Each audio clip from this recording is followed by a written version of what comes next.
అందరికీ నమస్తే, welcome to social post TV. నమస్తే గురువు గారు.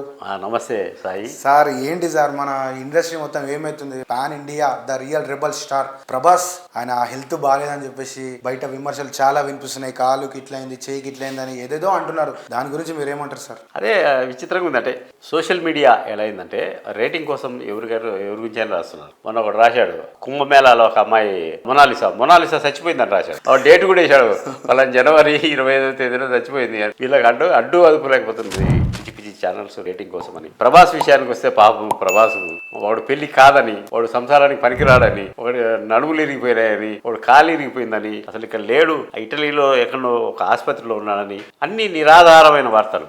ఒక వార్త రాసేటప్పుడు ఏదో ఒక ఆధారం ఉండాలి కదా. నేను ఇటలీలో ఇట్లా నడుచుకుంటూ పోతున్నాను, ఆయన హాస్పిటల్కి పోతున్నాడు అంటే ఆ ఫోటో తీసి అదైనా పెట్టి రాయారు కదా. ఇవన్నీ పుకార్లు. అంటే నిజంగా అతనికి అనారోగ్య సమస్య వస్తే పెద్ద పెద్ద ఛానళ్ళు, పెద్ద పెద్ద మీడియా సంస్థలు ఊరుకోగా అవును ఖచ్చితంగా రాస్తాయి వార్తలు. అంటే పాన్ ఇండియా, మన తెలుగులో మొట్టమొదటి పాన్ ఇండియా స్టార్ అతను. మరి అతని గురించిన ఏ చిన్నది ఒక వేలికి ఏదన్నా ప్రభాస్ వేలికి గాయం అని అన్న వస్తుంది కదా. ఇదే ఛానల్ చిన్న చిన్న వంటలు ఒకరిని చూసి ఒకరు. ఇప్పుడు నేను చెప్తా ప్రభాస్కు ఏదో జబ్బు ఉందని చెప్తే వాడేమంటాడు, ఇంకొకటి చూస్తాడు, చూసి దాన్ని ఇంకా కొంచెం మంచి ఒక జబ్బు కాదు 5 జబ్బులు ఉన్నాయని చెప్తాడు. అట్ట స్ప్రెడ్. ఇది చాలా అనారోగ్యకరమైన జర్నలిజం. ఒక విఐపీస్ మీద దుమ్ము చల్లడం, లేని అన్ని ఆపాదించడం. మనిషి అన్న తర్వాత ఏవో చిన్న చిన్నవి జరుగుతూ ఉంటాయి. అనారోగ్యం పాలు కాకుండా ఎవడు ఉన్నాడు. ఎంత పాత సామెత ఒకటి ఉంది, రాగం తీయని వాడు రోగం రానివాడు ఎవరు ఉండరంట. ప్రతి ఒక్కడు ఏదో ఒక టైంలో వాడు గాయకుడు కాకపోయినా అని సంగీతానికి పరవశించిపోయి రాగం తీస్తారు కదా. అట్లనే మనిషి అయిన తర్వాత రోగం రానివాడు ఎవడు ఉన్నాడు. అంటే మరి ఇంత ఎత్తున ప్రచారము. నిన్న ఒకడేవాడో ప్రబుద్ధుడు, అసలు వీళ్ళిద్దరు గేలు ఎవరు, రాజమౌళి ప్రభాస్.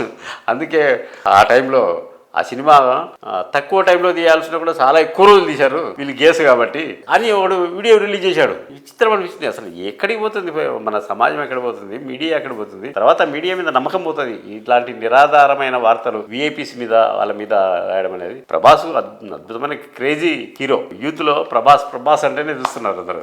ప్రభాస్ సినిమా ఎప్పుడు వస్తుంది, ప్రభాస్ కనిపిస్తే చాలు, ప్రభాస్ మాట్లాడితే చాలు అంత క్రేజ్ ఉంది. అలాంటి క్రేజ్ ఉన్న వ్యక్తిని డీగ్లామరైజ్ చేయడము, అసలు దేనికి పనికిరాడు, అందుకోసమే పెళ్లి చేసుకోలేదంట ఒకటి చెప్తాడు. అందుకోసం పెళ్లి చేసుకోలేదు, పెళ్లి చేసుకునే పిల్లలు పుట్టరు అంటాడు ఇంకొకడు. వీళ్ళంతా ప్రభాస్ ఫ్యామిలీ డాక్టర్లా. చాలా అందరూ సభ్య సమాజం ఖండించవలసిన అంశం ఇది.